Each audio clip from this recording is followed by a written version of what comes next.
नए वित्त वर्ष में जनता को बड़ी राहत मिली है। जहां एलपीजी से लेकर एटीएफ के दाम में कमी आई है, तो वहीं दूसरी तरफ मिडिल क्लास को भी खुशखबरी मिली है, क्योंकि इनकम टैक्स आज से लागू हो गए हैं। बजट में वित्त मंत्री निर्मला सीतारमण ने इनकम टैक्स नियम में बदलाव करने का ऐलान किया था।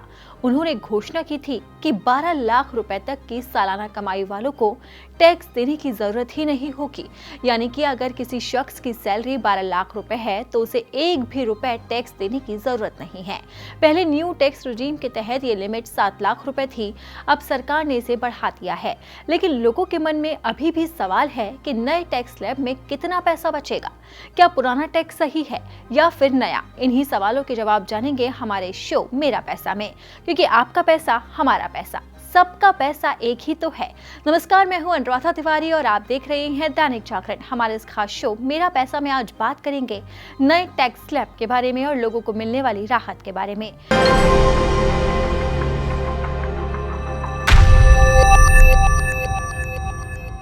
1 फरवरी को बजट पेश करने के दौरान वित्त मंत्री निर्मला सीतारमण ने ऐलान किया था कि 12 लाख रुपए तक की सालाना कमाई वालों को टैक्स देने की जरूरत नहीं है। वहीं स्टैंडर्ड डिडक्शन 75,000 रुपए को भी शामिल किया गया, जो सैलरीड एम्प्लॉयड पर लागू होगा। यानी वेतनभोगी या सैलरीड कर्मचारियों को 12,75,000 रुपए की कमाई पर एक भी रुपए का टैक्स नहीं देना होगा। अब समझते हैं कैलकुलेशन के जरिए कि अगर आपकी कमाई 1 लाख रुपए मंथली है या फिर उससे ज्यादा, तो आपको कितना टैक्स देने की जरूरत होगी। 1 लाख रुपए की सैलरी पाने वालों की सालाना इनकम 12 लाख रुपए होगी। ऐसे में उसे एक भी रुपए का टैक्स नहीं देना होगा। वहीं अगर आपकी मंथली इनकम 1,06,250 रुपए है, तो आपकी सालाना आय 12,75,000 रुपए होगी। तो भी आपको 1 रुपए का भी टैक्स नहीं देना होगा, क्योंकि 75,000 तो डिडक्शन है। अब समझते हैं कि अगर किसी की सालाना सैलरी 13 लाख रुपए है, तो उसे कितने रुपए टैक्स देना होगा। इसे आंकड़ों के जरिए समझने की कोशिश करते हैं। न्यू टैक्स रिजीम के मुताबिक 12 से 16 लाख रुपए पर आपको 15% टैक्स देना होगा, 16 से 20 लाख पर 20%, 20 से 24 लाख पर 25% और 24 लाख से ऊपर की कमाई वालों को 30% का टैक्स देना होगा। ये सरकार का नियम है।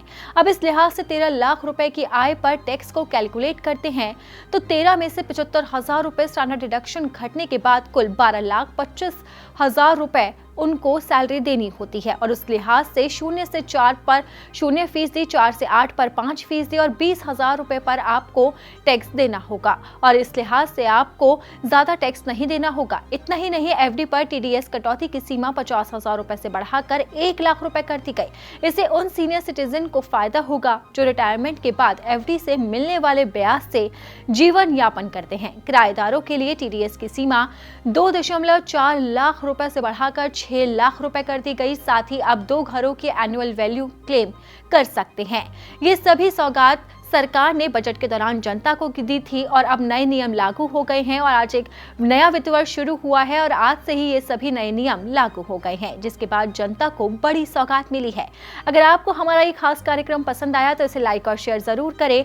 अगर अब तक आपने दैनिक जागरण को सब्सक्राइब नहीं किया है तो इसी तरह के स्पेशल प्रोग्राम्स को आप देखने के लिए दैनिक जागरण को जरूर सब्सक्राइब करें।